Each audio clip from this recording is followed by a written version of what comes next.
Một đăng bị ắt tiệp bol này ca pra pra thân năm bộ bộ ecstasy đàn rồi khơi nở lơ luôn lột tri sạ cả đá cái lòng món ấy bằng bồn con chỉ riệp ấy đàn lột tri sạ cả đá ban với ca bạc bò nở lơ pram cao bảy cả bị ngày tì cùng bảy xây hàng cái lòng món ấy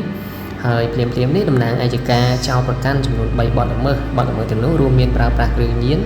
បើកបរក្រមអត្តពលគ្រឿងញៀននិងបើកបរបណ្ដាលឲ្យអ្នកដទៃស្លាប់និងរបួសហើយបទល្មើសទាំងនេះជាបទល្មើសព្រហ្មទណ្ឌ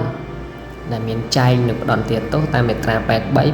85 នៃច្បាប់ចរាចរណ៍ផ្លូវគោកនិងមាត្រា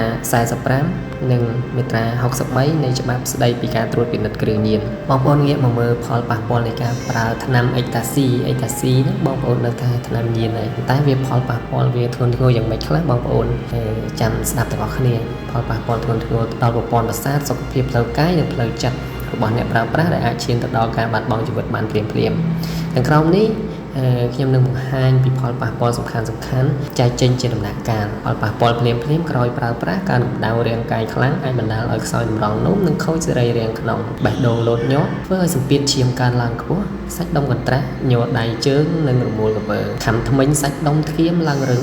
និងខំធ្មេញដោយមិនដឹងខ្លួនស្វាំងភ្នែកព្រិលនិងវិលមុខផលប៉ះពាល់ផ្លូវចិត្តនិងខួរក្បាលធ្លាក់ទឹកចិត្តខ្លាំងអស់កម្លាំងនិងមានអារម្មណ៍ថាស្ងួតស្ងាត់ក្រោយប្រើថ្នាំអស់ឥទ្ធិពលវង្វេងវង្វាន់បាត់បង់ការចងចាំនិងមិនអាចផ្ដោតអារម្មណ៍បានការភ័យព្រួយកើតមានសម្មោលភ័ន្តច្រឡំនិងការភ័យខ្លាចខុសធម្មតាកលចរិតខូចប្រព័ន្ធបញ្ជូនសញ្ញាខួរក្បាលជាអចិន្ត្រៃយ៍ផលប៉ះពាល់ដល់រយៈពេលវែងឈានទៅដល់ការខូចថ្លើមនិងតម្រងនោមសារធាតុគីមីគឺបំផ្លាញកោសិការាងកាយបាត់បង់ចំណង់អាហារធ្វើឲ្យរាងកាយស្គមរីងរៃនិងស្រកទម្ងន់លឿនអត់ងងុយរ៉ាំរ៉ៃបំផ្លាញវដ្តនៃការគេងធម្មជាតិគ្រោះថ្នាក់ដល់ជីវិតការប្រើប្រាស់លើកម្រិតអាចបណ្ដាលឲ្យគាំងបេះដូងស្លាប់ភ្លាមតែអ្នកកំពុងស្វែងរកការប្រើប្រាស់តទៅមុខវាមួយយ៉ាងណាបងប្អូនប្រសិនជាបងប្អូន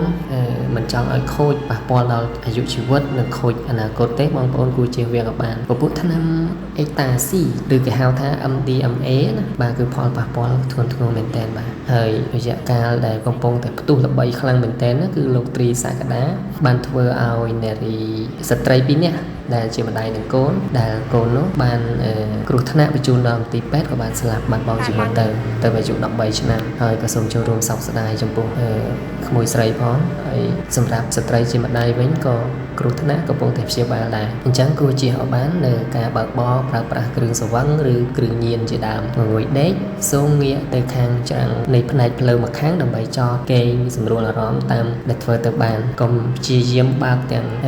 ធ្វើគ្រោះថ្នាក់ដល់អ្នកដទៃណាបាទមិនត្រឹមតែគ្រោះថ្នាក់ដល់ខ្លួនឯងទេធ្វើបាត់បង់អាយុជីវិតគេទៀតនេះជាវិបត្តិសារីយ៉ាងធ្ងន់ធ្ងរអរគុណបាទជំរាបលា